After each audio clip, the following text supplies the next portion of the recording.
follow their attention span.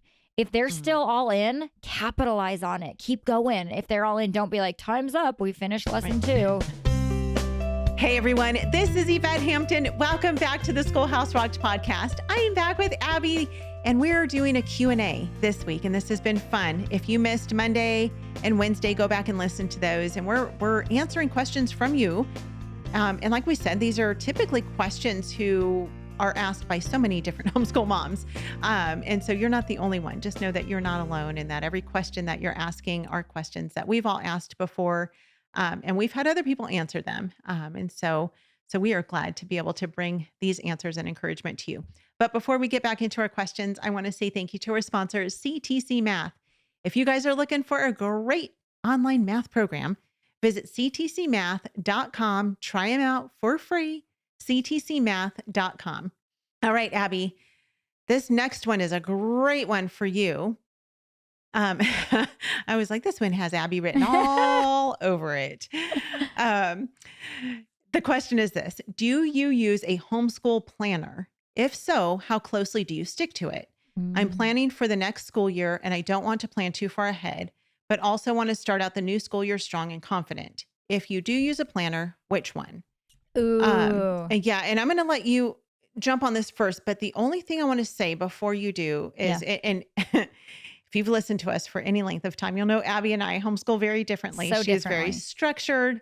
I am very much not super structured, but somehow we both get things done. Yeah. However, this summer I'm doing more planning than I've done in the past few years, because Brooklyn's going into her senior year. And I just really we're working together to figure out what are the last things that she really wants to accomplish this last year. And not that that's the end of her schooling, but okay, your last year, I've been talking with her, and just, we've both been praying about it and stuff. And what does she really want for this last year?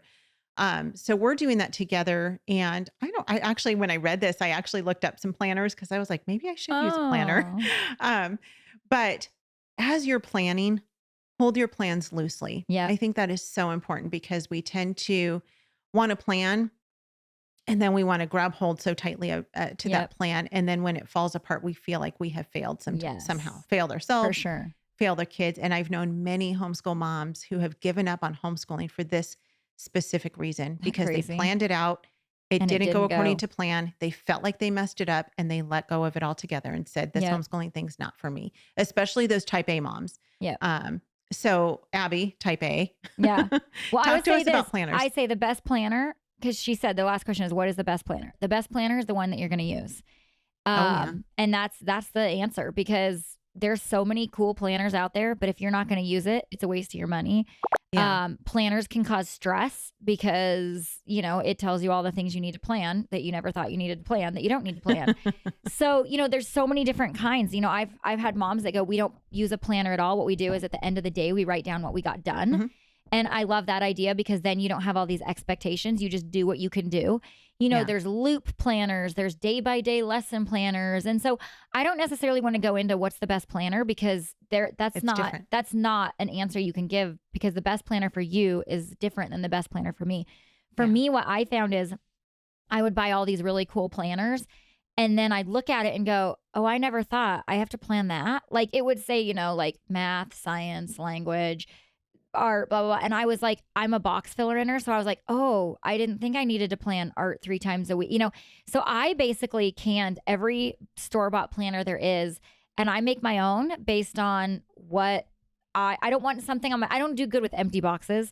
So I'm like, I'm only going to put on our planner what we're actually doing. And so it changes every year, because last year looks different than this year. And so for me, I use a simple Word document, and I make some boxes, and that's how I plan it. I'd never plan too far. I mean, and it works. Some people, they do the whole year. I've met those moms. They take a weekend, they get their file folders, and they have the whole year planned. For me, that would put me over the top, because I'm the type of personality that if I get quote unquote behind, I'm stressed. So I plan a week at a time, but I also know that God directs my week, and I am not afraid to tear out that page and move it to next week, So use a planner that works for you, but don't feel like every box in the planner has to be filled out. I mean, I've seen some planners are like, what's for dinner tomorrow night? What are your chores today? And that might help some moms and it might stress you out. So find the planner that helps you, that brings you peace, that helps you organize. And if it doesn't, if it causes more stress and pressure, then pitch it. Yeah. This was years ago. And when I say years, I mean probably 7 or 8 years ago. I remember Sarah McKenzie talking on Read Aloud Revival about, I think if I get the story right, I apologize if I messed it up because it was a long time ago. But she talked about a lady at church, I think, who she was like, Sarah was like, I just don't know what I'm doing. I feel like things are kind of chaotic and I just don't know what direction to go. Each day in homeschooling, the lady was like, listen, get a spiral bound notebook and every night just write out what the next thing is. Yep. And I still do that sometimes with my kids. I don't do it every night, but if we need to just kind of pull it back and focus on something, that's what I do. And I've made the spreadsheets with the pretty colors and printed them out and made them, laminated them, put them on the refrigerator to be used like 3 days. And then that's it because life happens and I can't stick to it. And then I realized after years of doing that I felt like I was failing all the time. And so I found that worked best for me was to just get a spiral bound notebook, just write down, here's the next math lesson, lesson 15. Here's the next, whatever we're going to do for history, watch this video or, here you could even put what games you want to play. We're going to play categories today, whatever. But plan it out each day. And it sounds like that would take a lot of time, but I have found it doesn't. It takes way more energy to try to plan stuff at the beginning of the year for the whole year. And I'm not saying that doesn't work because to me, I just can't even imagine. I can't imagine that would work. Yeah. But I do know for some people, if you're loose, if you're the kind of person that can look at that and go, we can throw it out. Right. And that's what I think planning is. You have to know your personality. I'm one of those people that if it's there, I can't just throw it out. Well, I'm learning. I've learned to be that person. Some people are like, I can plan the whole year, but it doesn't control me. Right. So I do think, but I think that it is good though. And I do want to say this, do know where you're going. You do need to know where you're going because if you just do day by day, you might find that at the end of the year, you're like, we did nothing. So do have an objection. Like, okay, this year we are going to study this and this is where we're going. So she means objective, not objection. What did I say? Objection. You said objection. I object to all of this planning. To homeschooling. I object to all of this planning nonsense. Oh my goodness, you're hilarious. Sorry. Okay, let me ask you this question, Abby, because you were a teacher in the classroom. Yeah. Talk about the difference between how you planned for your classroom teaching compared to how you plan, because this is what happens with new homeschool moms, especially is they come into homeschooling. They want to bring the classroom into their home. They think they need to make it look like what a traditional school classroom looks like. Right. And it simply can't. And it doesn't because you've got life happening all around you. So really quickly, tell us what kind of that shift that you had to make. What did it look like when you were in the classroom? Well, in the classroom, number one, you have to teach what someone else tells you. You have to teach how much they tell you, and you have to teach the allotted time they tell you. So planning was very, very important. In fact, in college, I took probably a semester's worth of classes just on how to plan. Because you're taking someone else's stuff and someone else's timeline, and it was awful. So what you have to shake is say homeschool. You don't even have to say we're doing lesson 12 today. You could say today we're spending an hour doing science, and that might mean we get this much done. That might mean we get this much done. We're just going to do it for the amount of time or however, or you might say, you know what, we're loving this so much, we're going to do science all day. You are not bound by anybody else's rule. I mean, and I guess I should be careful. Maybe in your state, you do need to check your state laws because you may have some actual things, some things that you do need to follow. But in general, so then take whatever your state says and then fill in the gaps with that. But your days can follow your kids' passions, follow their timeline.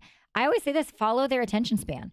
If they're still all in, capitalize on it. Keep going. If they're all in, don't be like, time's up. We finished lesson 2. Shut your books. Capitalize on their attention span, on their interests, and let that be your schedule. Yeah. And if they're struggling with something, take more time. Take more time with it. Don't push them today and pick it up tomorrow. Yeah. Or pick it up in a month. Yep. You know, so much of it is about brain development. Thing. Yes. Yes. Yeah.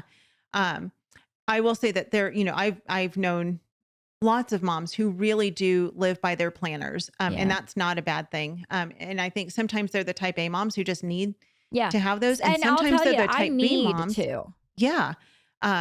Sometimes they're the type B moms like myself who really need that. Right. Like they need some kind of accountability for themselves to keep on track. Yeah.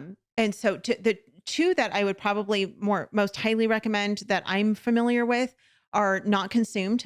Kim Sorges, she has some beautiful, she's got resources for everything homeschooling, it seems. But I would check out her planners. And I think I should have looked at this before. Typically, if someone's selling a planner, they'll have sample sheets that you can look at, or at least maybe not download, but you can at least look at them. Yeah. And what I would do is even if it means like taking a spiral bound notebook, kind of sketching out what their planner looks like, and try to practice with it for a little bit and see if that would work for you before you purchase it. That would, because they can be 20, 30 some dollars. And you don't want to spend the money to do that, to purchase this, and then it's not the best fit for you because they're so different. So I would look at hers, notconsumed.com. And then the other one is Pam Barnhill. I know Pam has lots of great resources and planners, and she's got webinars and all sorts of stuff on planning your homeschool. And she talks a lot about the loop planning, which really was a game changer for my family. We did that for a few years, and it was a game changer. Even though if you don't follow it, it's the concept that really hit me. So explain that really quickly, because we've done that too, and I love her loop scheduling. Well, I think it's kind of what you said, is just do the next thing. It isn't do lesson A, B, C. It's just do lesson A. When you're done with lesson A, whether that takes you a week, 3 weeks, or 4 hours, then you go to lesson B. And it's not, I do this on Wednesday, I do this on Thursday. It's just, these are the things we do. Like, okay, we do science, history, math, language, science, history, math, language. And then you just, you loop those things around for whatever amount of time it takes you. If I would go listen to some of her stuff, because even if you don't follow it on paper, it's a mental concept that I had to think about to break out of my teacher brain. Yes. And then the last thing I want to say is, you also need to know that you're teaching kids that are different than you.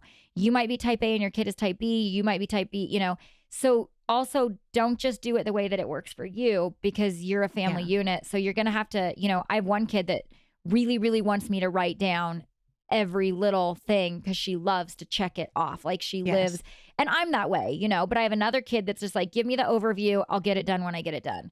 So we do have to also schedule, just like we teach to our kids, we have to schedule to our kids. Yeah. Yeah. Good point. Let's take a break. We'll be right back. We want to thank all of our sponsors for making this show possible: BJU Press Homeschool, CTC Math, Apologia, and IEW. Without them, we wouldn't be able to do this. Visit the show notes for links to these great companies and thank them for supporting the Schoolhouse Rocked podcast. We are back with Aby. This next question is one that we have addressed on the podcast, but there are so many new homeschool moms, and I know we have a lot of new listeners.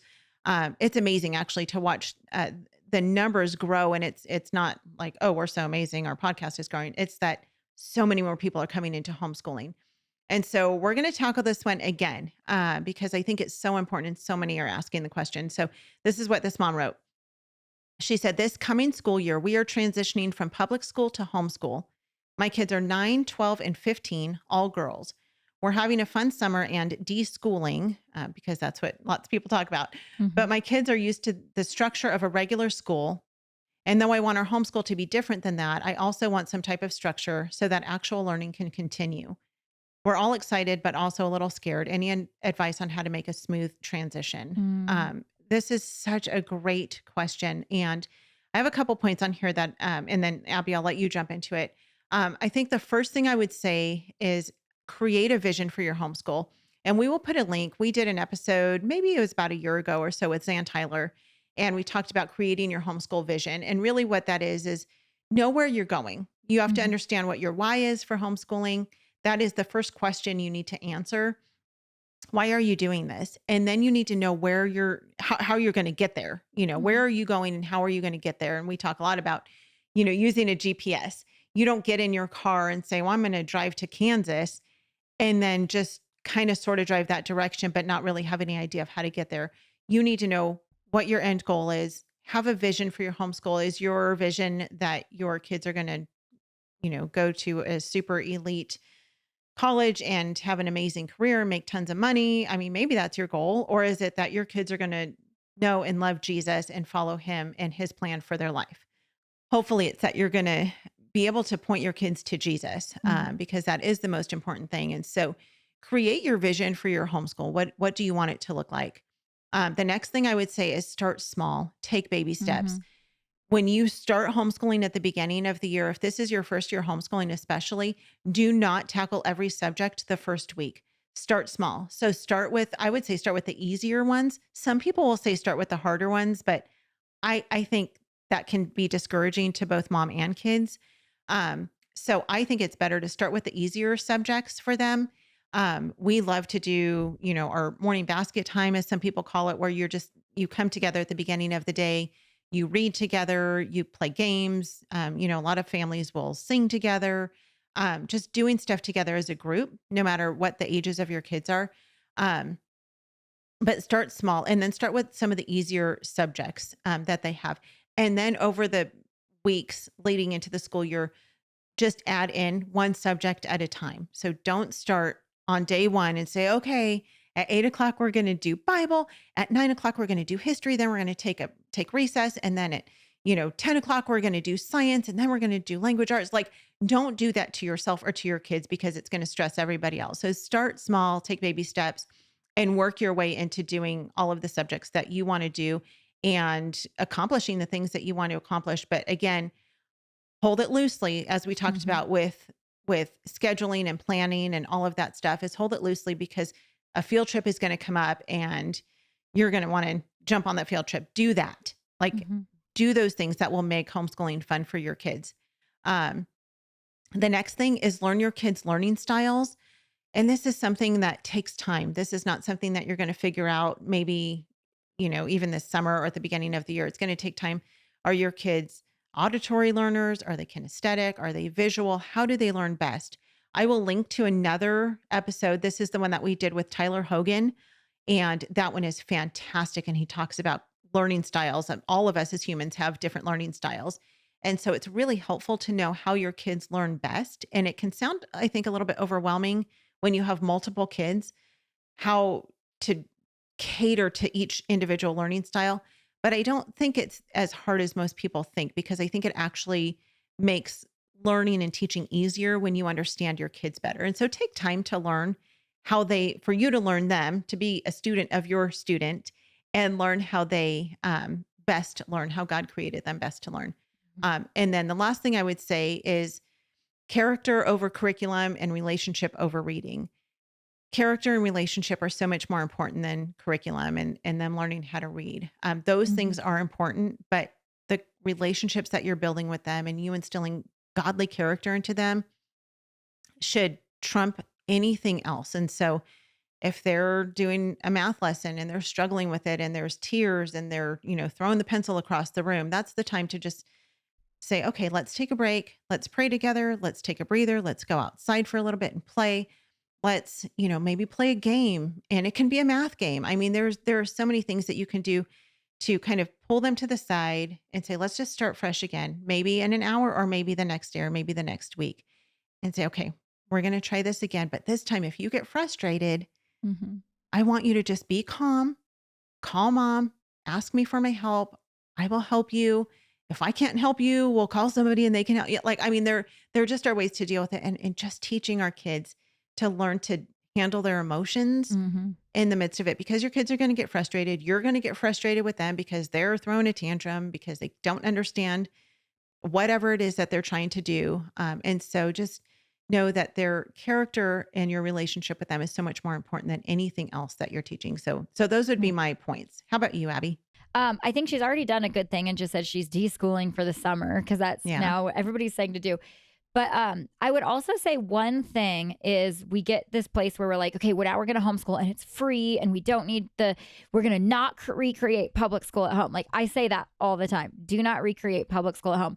But on the flip side, if your kids are very, very used to how the public school works And then if they've done that for that many years, you have a 15-year-old. And then all of a sudden she comes home and you're like, well, we'll start when we start and we're only going to do one subject a day slowly. And, it could throw them for too much of a loop. You may need to say what worked for them, all of us, when we're thrown into change, it can be harder than when we're eased into change, if that makes sense. So sure. Like Zan says, like, okay, know your end goal. If your end goal is really doing this freely and loosely and not scheduled, it might take some time to get there. You may have to say, not recreate public school, but you might have to say, okay, we're going to do things a little bit more a certain way than I'd like in the future, but it's to ease the kids in. Because I've known a lot of kids who come home and then it's so different, it freaks them out, Yeah. So you might have to say, you know what, today we are going to sit at a desk for a little while. And then next week we're going to sit at the desk less and we're going to move to be sensitive to their change, be sensitive to, and then I would also say, what worked for them in the school, what worked for that kid. And it's okay to keep that, if that kid works better going, we do it this way, then get rid of what didn't work. So don't be afraid. Don't feel like you have to be the 100% homeschooler tomorrow. It's okay to ease into the homeschool life, if that makes sense. Like, it's okay if at first you say we are going to do 5 days of school from 8 to 1. I don't think that's the end goal. I think the end goal is that isn't it. But if that's what's going to ease your kids in, then ease them in. Yep. Good stuff. And this is the type A versus the type B. Yeah, totally. Abby's the type A. I'm the type B. Yeah. And again, we have to know what our kids are. Yeah. It's funny because when you say do one subject a day for a while, I'm like there's no way I could do that. I'm like an all in, but I have to look at what my kids, I think that's what we have to do is say, what's going to work for our kids? Cause so often we're like, what works for me? And it's really not about us. We're more flexible for change. Yeah. What's going to work for our kid? And it is hard. Like you said, it's hard when you have 3 different learning styles, 3 different, but honestly, we live in such a cool time that there are so many great curriculums out there that they're going to hit all the learning styles in one thing. We're not inventing this, you guys. I mean, there's stuff out there that it's going to hit all the learning styles and all the type ABZs, Yeah. So I love it. Well, we are out of time, but we had one last question.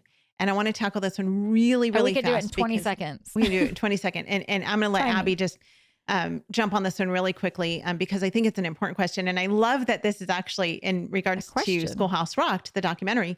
So really quickly, Abby, it says, thanks so much for your incredible documentary. You're welcome. It was all by the grace of God. Mm-hmm. It truly moved me, even though we've been homeschooling for a few years now. In the movie, you talked about state organizations. Can you explain a little more about them and how to get involved? All right. In 20 seconds, Abby. 20 seconds, go. Your state, almost every state, most states have a state organization. That is the organization. They're the ones known to put on your state convention, encourage your parents. But what they actually do also is they're dealing with all the legislation. They are making sure that you can do what you do. They're making sure that you're free to do what you do, that the government doesn't encroach on what you're doing. They're making sure that you're equipped to do what you do. They are the ones doing the behind the scene work. Without state orgs, we wouldn't have homeschool freedom. Without state orgs, we wouldn't be where we are. So thank you for asking how to get involved. They're all volunteer based. They're all homeschool parents that just have a passion for homeschooling. What you do is you need to find your state org, and don't you have links to that on your website? Yeah, homeschoolfreedom.com. Okay. But I think we do have a link. I think you guys have a link to that. But if you go to homeschoolfreedom.com, it will send you to your state org. All you have to do is reach out to those people and say, how can we support you? What can we do? That's all. And they're going to take you from there. But I cannot express how important I did not know how important they were. And now that I'm in the midst of it, I'm like, without these organizations, we would not be homeschooling freely. I mean, we could not do what we're doing. And so it's so unbelievably important. So go find your homeschool organization, reach out to them and get involved. Yeah. Abby is on the board of Homeschool Idaho. And so she's very close to this. And I liken homeschool organizations to farmers. You go to the grocery store and you buy an apple and you don't ever think about how that apple got to the grocery store, right? You just pick up the shiny apple and you're grateful for it and you put it in your basket and you check out and you go home and you make apple pie. But nobody thinks so much about the farmer.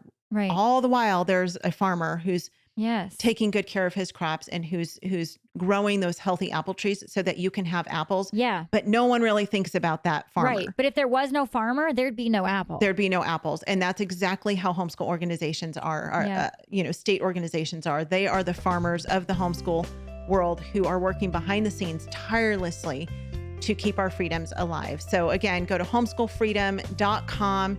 You can find out more about them and find your state organization if you have one. Most, like Aby said, most states have a state homeschool organization. So Aby, thank you so much for being with me again this week. It's been so much fun. You guys, if you have more questions, we'll try to do this more often. We've not been great about doing Q&As. It's been such a long time, but we would love to answer your questions. So send us an email at podcast@schoolhouserocked.com. Let us know what questions we can answer for you, and let us know how we can be praying for you and your family. And we talked about the movie. This last question was in regards to the movie. If you've not yet watched it, you can stream it for free at schoolhouserockedmovie.com. Stay tuned so you can hear a clip of what's coming up next week on the podcast. We love you guys. Have a great rest of your day, and we'll see you back here next week. Bye. Often when I speak and I talk about the need to equip ourselves with a biblical worldview, and I'll mention to my audience that we got to recognize that around 90% of kids from church homes go to the public schools. And in those public schools, in a real sense, secularism, naturalism, atheism is the new religion of that system. The system itself is inherently atheistic because the system itself assumes right up front that you don't need God to explain anything, that you can explain all things, biology, anthropology, astronomy, mathematics, everything without God, without the Bible. That is the religion of humanism, naturalism, atheism. And for so many Christian parents, when we send our kids to that system, they're there for almost 40 hours a week, 9 months out of the year, and they're getting really hit with this atheistic worldview and all the reasons, really, the atheistic worldview must be true, and if that's true, then the Bible can't be true.